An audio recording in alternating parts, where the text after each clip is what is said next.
Welcome to Real Estate Coaching Radio, starring award-winning real estate coaches and #1 international best-selling authors Tim and Julie Harris.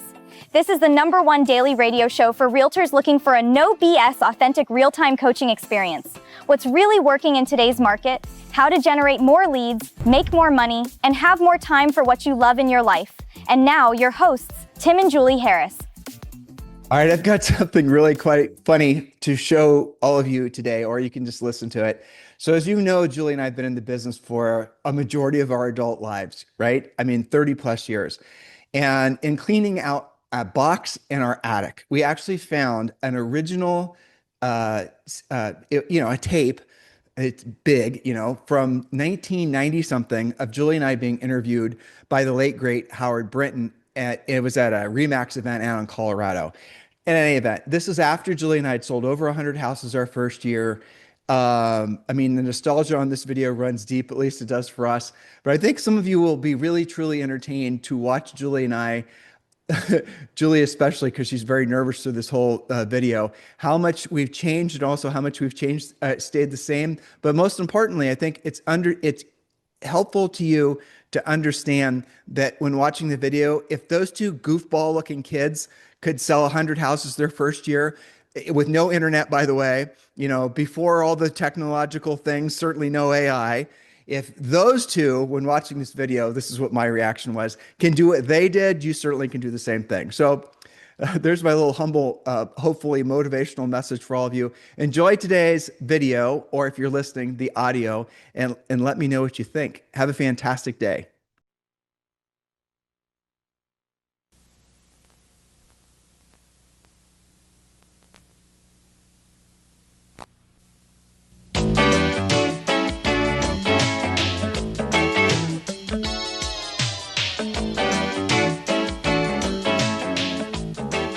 Welcome to Star Power Exchange with Howard Brinton. Today's guests are Tim and Julie Harris from Columbus, Ohio, with RE/MAX North in that part of town. And Tim and Julie, first off, I think our listeners should know that I got to give you congratulations. You just received the Rookie of the Year award from the National Association of Realtors as the top rookies in the country. I mean, it's one thing to be a rookie of a company and another to be the rookies of the board. But to reach that level, I just want to give you all of the applause that I can, and just ask you a couple of things about that. What does it feel to be Rookies of the Year? First year going up to $10 million in sales. What does it feel like to be Rookies of the Year? First of all, it's very kind of you to say that. That's been the biggest thing for me, is the fact that we set goals, and that was one of the goals actually that we wanted to accomplish. So for us, being it was our first year in the business, having that as one of our goals and accomplishing it was a big thing for me. Well, Julie, did you think you could earn $300,000 your first year in the business? I knew we could do it, and I wasn't quite sure about the first year part, but it was very exciting, the momentum that came from Platinum, and we knew by October that we were there, and then once you reach that goal, then what's the next goal? So it's very motivating. You guys obviously had to have some training somewhere along the line. I mean, you both look to me to be quite young. Of course, from my perspective, everybody starts looking younger as I get older. So it is so good to see young people coming into this industry with an infusion of energy and talent. What were you doing, and what did you learn from prior experiences before you got into this business?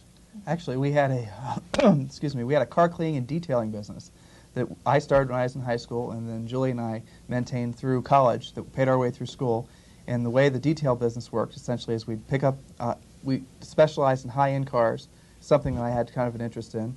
So we'd go specifically after the high-end business. It was a very catered, we'd pick up the cars, we'd just take care of every facet of having the car taken after.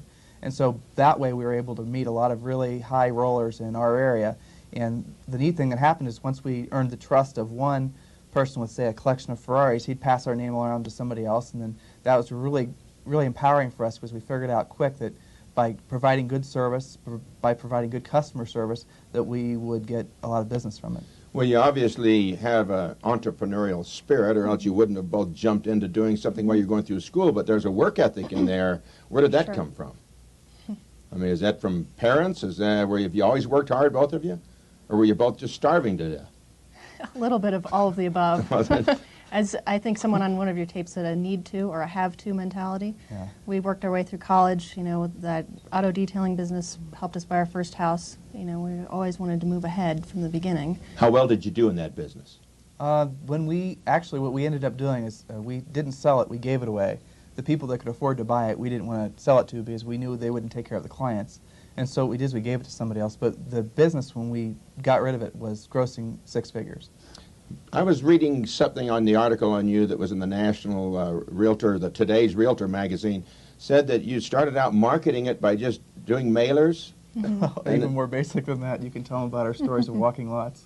We would flyer cars, just like, in real estate you go door knocking, or they tell you to go door knocking. And first of all, we did blanket marketing, and we'd do every car in the parking lot. And so this detailing business was really a lot of good marketing practice for us, though we didn't know necessarily we'd apply it later. It really helped us out. So we went from flyering every car and getting a little bit of business to learning that there were specific cars, the higher end things that people would be interested in detailing, they would be able to afford to do the detailing. And so it got more and more specific, right down to networking with some of these really important people in Columbus who all have their own network. So we kind of learned how things were working while we were in college before we were thrown into the real world. Different than real estate, it was a niche product. Whereas everybody needs a real estate service, not everybody needed that level of service to have their automobile cleaned and detailed. So we had to quickly learn that we'd have to specifically go after the people that could afford the service. That's the one difference, I think, that's not really a direct correlation with what we're doing now. And yet I'm going to talk about some of the things you're doing a little bit later on your marketing, because you're doing some targeting there. Mm-hmm. But why real estate? You sell this, you're making 6 figures in a business. Grossing. Grossing, yeah, okay, yeah, which is a big difference. There's an entrepreneur. Why real estate? We'd like to tell a little story, and I'll tell it relatively quick. The oldest standing house in North America was built one of my direct bloodline relatives, and so it's something hypothetically that we always had an interest in. Real estate, I think, is because one of our clients, our car detailing customers, told us to get into something that was into sales that had the highest potential for profit and had the easiest entry, and that's why we chose real estate. It was more of a business decision than it was anything burning need to sell houses. I think it's true. Many people that I talk to obviously start out in this business with a conventional company, quote-unquote, the splits, and then migrate over to RE/MAX after they get their feet wet and learn a little bit about the businesses, or what the business is about. Both of you jumped right into RE/MAX from the get-go. Why? Absolutely. Well, we started out interviewing with different companies and tried a few out, and this was very early on while we weren't even quite licensed, trying to find a good broker. And I remember one interview we were in, and remember this is very early on. We were about 90% through the interview, and the person got up and left the room, and she had just talked about the splits. And I looked at Tim and I said, "We're going to work this hard, and we have to share." We didn't even know about splits, Howard. Once we found out about splits, we were out of there. We weren't sharing. So basically, that entrepreneurial spirit drove you to RE/MAX. Yeah. Well, it's because we're the ones that are going to be generating the business, and we acknowledged the fact, perhaps from the detailing business, that it wasn't the big company that was going to get us the business. The responsibility fell on our shoulders, and that's why we made that decision. And RE/MAX, for obvious reasons, is the best company in the world. Well, I'm not going to jump on that one. I endorse it, and I guarantee you it is a powerful organization, and you have been spearheading it. And one of the things that you did as you started your business, you have to have capital. I mean, here you two guys are coming in. I sense from your comment that possibly there wasn't a great nest egg if you gave that business away. So how did you get started? What did you have to do financially to get cranking up and going? We did a lot of kind of loans to ourselves through credit cards and things like that, where we found some good interest rates, and that was really one of the only avenues for us. We also, after we gave the business away, we moved to a different place and did our home office, and that got us into plenty of debt right off the bat, and kind of created even more of a need to and a have to for ourselves, and that really motivated us. But we would charge things like when we started the magazine, and just your signs, getting up and running, you can't order just 2 signs at a time. So we would charge that, and then have a few closings and pay that off and keep it revolving a little bit. But that was really the best way for us to get started, and we weren't afraid of it because we, with that have to, it's sink or swim. I remember in a seminar we went to with Dave Beeson, he said, "Spend the money happily," and we did. We did, Howard. How much money did you spend, do you think, in your home office plant and getting up going and getting your program going? Well, when we first got started, I think it's something might be interesting to talk about is how we originally financed the magazine. When we first got started, I think we spent in excess of 20 grand. Mm-hmm. Yeah. And had to borrow most of that? Probably about half of it. Most of it, and then if you consider, you know, moving to the other house and having That was to do just to that, start the and business. That wasn't even starting the marketing. And that was pre-marketing. And then the magazine, it was something we really wanted to do. And then, you know, looking at the costs, that was our first real big chunk. And, you know, do we do it or don't we do it? And then it was sort of like, well, we have to do it. You know, we just decided. And then we got into some zero-based marketing that helped a lot. which I think is really going to be beneficial for us to explain how we did that. But the magazine idea we got from one of your stars, Ryan Searle, which was just fantastic. I mean, as soon as I remember listening, our broker gave us Ryan Searle's tape, and you interviewed him, and here was this guy that was younger than us, which really kind of made us mad initially, but he was younger than us, and he was just on fire. I mean, that interview put really flame in helped us us a that's lot. still there, and it was powerful. And then you just took it off from there. Yeah, we Yeah. called Ryan and tried to soak him for as much information as we could, and yeah, went from there. And Ryan, foreshadowing. interesting how it all filters down. Ryan credits Remax agent Sam Miller Yeah. for his Absolutely. inspiration. And, Sam's in our area. Sam's yeah, a great Sam, realtor. he's a wonderful man. Fantastic. What obstacles did you guys personally have to overcome to get yourselves to commit to borrowing that kind of money, and how did you overcome them, if anything? Or what obstacles did you even begin in starting out in this business? I think a lot of it was us being a little bit nervous about educationally how are we going to learn this business, because they really don't teach you in real estate school. Sure, you learn the law and everything, but you don't learn how title companies work and how business is had. And you know, we tried door knocking for a day, and we decided this is not going to work. We passed you out know, little chocolate Easter eggs in a bag, and with you our know, card and got that nothing was from it. it. You know, so you know, especially starting out with Remax, you know, there was no training, and our broker fortunately was kind enough to start us out on your tapes. And at that point, we were just borrowing them. And you know, one day he gave us Ryan's tape, and Randy Keys was one of the first ones Yeah, that we Randy listened was a to. great interview. That's why we have picture signs.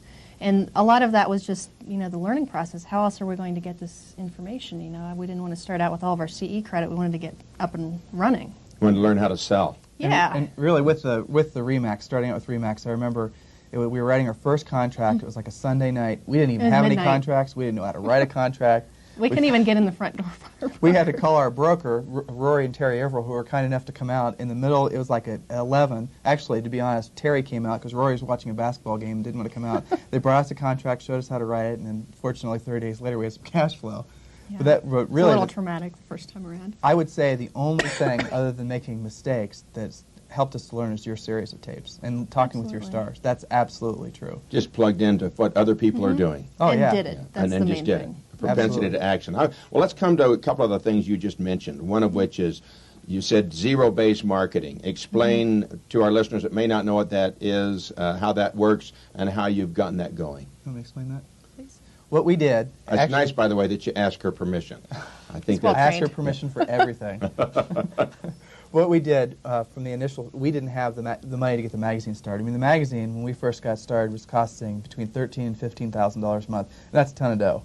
And we didn't have the cash flow to support it. So what I did is, again, getting back to the detailing company, we had a very successful owner of a mortgage company. We went to him. He already knew me and trusted me from taking care of his fleet of cars. And so I told him this is what we were doing. He had faith and confidence in us. And then he invested a lot of money in helping us get the magazine started through the form of ads. Same thing happened with the title company. And those two people helped us get our first 3 magazines set.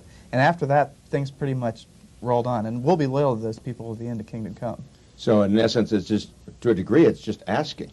Absolutely. But there's a benefit to them. What is it? Describe the benefit, if I'm that person, to me, to be in your in your magazine. Well, I think that legally speaking, the benefit is that they're getting advertising in a magazine. But what really happens in the real world is, obviously, once there's a trust, a relationship, just like any business, you're going to probably do most of your business with that mortgage company, probably do most of your At business least with a that fair title amount. company. Right. And that's the thing that really, they had faith and confidence in us. And of course, we had to approach them and give them a business plan and all that, which, again, we learned from your tape series and how to do that. And I think those people, when we met and talked with them and showed them what we were going to do, it was just powerful. The thing that was really neat is when we go in and talk to those people and show them what we were going to do, watching the fire in their eyes as they really kind of pulled from our energy, because these guys are successful millionaires of these companies, and I could tell they really appreciate our enthusiasm for the business. What has been the result of being in that magazine for them? Are they continuing to support you? Oh, as a absolutely. result of the business that comes out of it? Yeah, absolutely. When we come back from our break, I want to talk a little bit further about the magazine, what you've learned, what is working in that magazine. But right now, we've got to allow our sponsors to pay for this program. So we'll be right back with Tim and Julie. Stay tuned for more programming and a word from our commercial sponsors.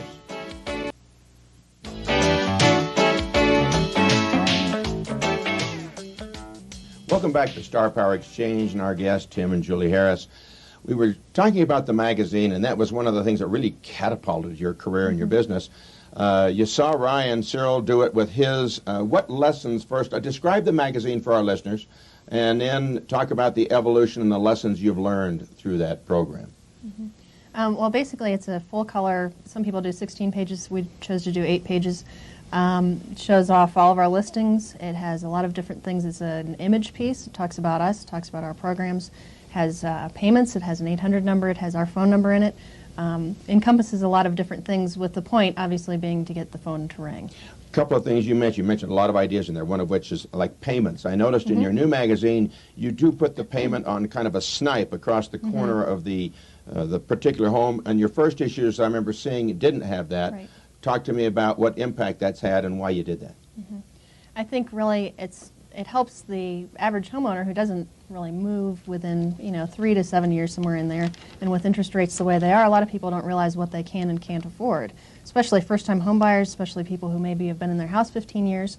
And so what you're finding is they're looking in a different price range than they think they should be in. So it's very helpful to them. It also makes our phone ring, obviously, on things that maybe that buyer wouldn't have thought of before. It works best with the upper-end real estate. The lower-end real Right. estate, those people seem to be very dollar-sensitive, and that's something that we're going to make a move towards this year, is we're going to start focusing more on increase our average sale from 136 to probably about 200. But we had several $300,000 sales, and the people called, and we called them back through our 800 system, and we said, and they said, I didn't realize I could afford that house, which was powerful, I thought. Let's talk about the 800 system as part of that, too. You've got the 24-hour hotline written across the bottom of the ad, inviting people to call 24 hours a day. I remember when we were visiting at the RE/MAX event in your hometown, it's been probably 8 months ago, you were saying when you put that in, you had a very large amount of hits or calls. Talk to me about how many and what have you learned as a result of that? Well, after the first 3 magazines, what we found out was we would get some calls. It was hard to track. I would say when we were mailing 25,000 magazines and we were direct mailing them, we would get probably maybe 200 phone calls. I mean, it really wasn't any better than that. Simply for the fact that we didn't have a bunch of signs everywhere, we didn't have other marketing. We were new in the business, and we knew that was the only vehicle for people to contact us. When we integrated the 800 number through Gary Elwood of Innovative Technologies, that totally changed the whole way the real estate magazine worked for us. Why? What happened? What changes did Gary do? Oh, it was amazing. I mean, I remember getting this fax from this guy named Gary Elwood trying to sell us something you get every day. Another fax. And I read it, and I remember him in this thing they were talking about how when people call the 800 number, within 60 seconds, you get called back. Now imagine, Howard, in a listing interview, when I whip out that magazine, and they said, oh, this is pretty cool, a nice color magazine, and then I have them with a cordless phone call the 800 number, and I take my pager off and put it on the table, and it shows their phone number. And the neat thing about Gary Elwood's system through Innovative Technologies is you cannot block the number. Now, obviously, maybe 1 out of 20 people, when you call them up, maybe it's some sort of judge or something, and say, how'd you get my phone number? And you just get off the phone as quick as possible and make sure you didn't remember your name. But the way it really works is it's powerful. You can call people right back. And the thing that really benefited us is we were doing this marketing and spending this money maybe a couple steps before we should have, because we didn't have the staff to support it. And so at the 800 number, we didn't have to worry about how effective our, say, buyer specialists were getting people's names and their addresses and their Converting the motivation. leads. With the system through Gary Elwood of Innovative Technologies, we already had their names, their addresses, and their phone numbers just like that in the house that they called on. And that just completely changed. We are actually considering not doing the magazine. So now what we've done instead is we've increased from 25,000 to 50,000, and we're going to a much more expensive area. How does Gary charge you? First off, where's Gary out of for our listeners? I think he's out of Chicago. I'm not sure. Okay. He's got an 800 number, of course. Do you know what it is? Not off the top of my head. Okay. They can call me and I'll give it to him. All right. The other thing that I think would be important is that what lessons have you learned? You indicated one, you were understaffed for the influx of us. calls that you received. It was us. Yeah, We were and- Team Harris. Yeah, and now what are you doing? I mean, you are Team Harris. You were then, by the way, and you still are today, which is an interesting marketing thing. But what have you learned with regards to the technologies? What is Gary doing and helping you do that our listeners might be able to incorporate? Gary's main focus was the 800 number, and he's getting into some other things now. But really, when we tied the 800 number in with the magazine, the process was essentially like, and the analogy I like to use is the typical or ordinary realtor will stand outside of a lake bed with a rod and a pole and a worm at the end of the hook, and they'll put the worm in the water, and they'll try to catch fish. And what we've got, and I use this in my listing presentation, hope no one from my market's watching, we have this nice bass boat with a computer on it. A fishometer, so to speak. And we go and we troll around the lake until With the good bait. until our computer tells us exactly where the fish are. And that's what the magazine is. With the 800 number, people call, we park our boat right on top of where the leads are, and we get the business. And the thing that's really going to explode this year is the fact that we've done that for maybe the past 6 months with the 800 number, and we've been managing it through a system where when the leads come in, say they're B and C leads, is we put them into a database, and they get mailed something from us twice a month, and also something we just integrated a couple weeks ago is they get they get mailed something twice a month. Did I say that? Yes. And they get called before the mailing goes out and after the mailing goes out. So we've got automatically. we've got 200 people that call. Now, did I call them? No. It's another. It's a lot of people. It's another program that we have tied into. Brand new. It was actually designed for mortgage brokers. But so now we're not only mailing them something twice a month, we're calling them 4 times a month. We're now going to tie that in with our past clients, which we have over 100 now, fortunately. So those people are going to be getting a call from us once a month. It's going to be automatic. Now, how it works, it's an automatic dialer. When somebody calls, when the system calls, it calls 500 people a minute, that when an answering machine picks up the phone, it leaves a message. If a person picks up the phone, it says, sorry, wrong number. We record one message. So you record a message that is then played back to on their answering Right. We only have to do it once, and they take care of the And they think rest. it's you calling live. Yeah, that's Exactly. great. Or you can have a team member. Do it. It's wonderful. But see, that's the whole thing. We didn't want to have to leverage some of the other stars that we've seen. They seem to have a lot of people, and at the time we didn't have the money or we didn't have the resources to hire a lot of people, so we had to look at better ways of doing things. The zero-based marketing, the utilizing the technology that's available, and that's really what really excites us. What kinds of things are you sending out? You mentioned the B and the C buyer. What types of, or prospect, what types of things are you sending to them? Well, first of all, the reason that we're even bothering, and a lot of people will say, why bother with the B and C clients? Well, one thing that we did before we even got into this part of the technology was we took all of our old leads, maybe their open house leads, people you'd contacted but didn't buy right away. And one day we sat down and we called all those people, maybe a month later, and over half of them have already purchased. Now, why is that? Maybe they were just telling you, I'm not a hard sale, maybe, I just need my space. So now all of these leads go into this computer system, and what they are actually receiving is, according to their parameters, what they're looking for. So once we make the initial contact, we ask them what their price range is, what they think their price range is, how many bedrooms minimum, how many bathrooms minimum, what their areas are. And then that system ties into the MLS. Remember, all automated. Once we put it in, the system does the rest. We only have to enter it once and tell it when to do the searches, and it can do it in the middle of the night, so you don't have to be bothered with it. And in the morning, all of these pages are printed out. It doesn't give a picture or anything, just gives your basic information. No other co-op information, just the information on the house and the address. Our number and name. On a match with their criteria. Right, there's similar programs available like that, but the truly unique thing about this one is the fact that it's completely automated, well, except for the fact Stuff that in we the envelopes. have to have one of our specialists Well, stuff the envelopes. and that is the searching, but what you're talking about, the mailing program is automated, or the calling program is automated. Right. Yes. Absolutely. What is the name of that program? Do you know? Actually, I'm not sure of the name of it. They can call me and I'll research it for you. Where did you buy it from? It's something that Gary turned me on to again. Okay, because I just did an interview the other day. In fact, it's coming out in our series this month with Stan Steinberg up in Connecticut, who's doing he talked about the very same system. So, and listening to you guys talk about it, you're at the leading edge. You're right on the edge of what is going on, which no wonder you're Rookies of the Year. And Thank you. Gotta be there. you're doing a lot of free reports in your magazine as well. How well do those work? You How want well to talk would about that? Yeah. I think the most effective use of the 800 number is with real estate listings. With a lot of free reports, we had test marketed an ad for the past couple months in a local paper. It's something, again, that we purchased. It described, read this free report before you buy or sell, blah, blah, blah. And it kind of told it in a story format. And we get a lot of phone calls, but it's interesting when we called those people back after we mailed them the reports. Most of them were just gathering information, had no intention of buying or selling. So how effective the direct response end of it is I'm not completely sold on that yet. What I do believe in with the 800 technology is the fact that it does make the phone ring harder for listings. I think the bottom line is the reason that people are going to call is because they're interested in purchasing a home. On this system of yours, on average, you show up in the morning, how many calls are generally waiting there under this 24-hour system? Well, after the magazine goes out, A lot. it's really, when we were doing I think we went to 30,000 when we first did the 800 number. It was, we would get, we break the magazine up into different weeks, so they all go out on different Wednesdays. After we mailed out all those, we'd get in excess of 700 phone calls. Now we've increased our distribution to 50,000, and I'm sure we'll get over 1,000. But you do break that quarterly just so that you can handle the influx. Yeah. Right. Absolutely. I am very, by zip code. Julie and I are both very systematic in how we spend our money, and I think that even though we have some extra money now, which is fantastic, back when we first got started, we had no money, so it taught us to make sure like I was kind of funny when I hear a great idea from one of your stars or from somebody else, and I'd call them up and I'd ask them, what are the actual numbers, what are the actual results? Well, I would say 50% of the time they didn't really know. And so that we didn't have that luxury of just experimenting with cash, or in our case, OPM, other people's money.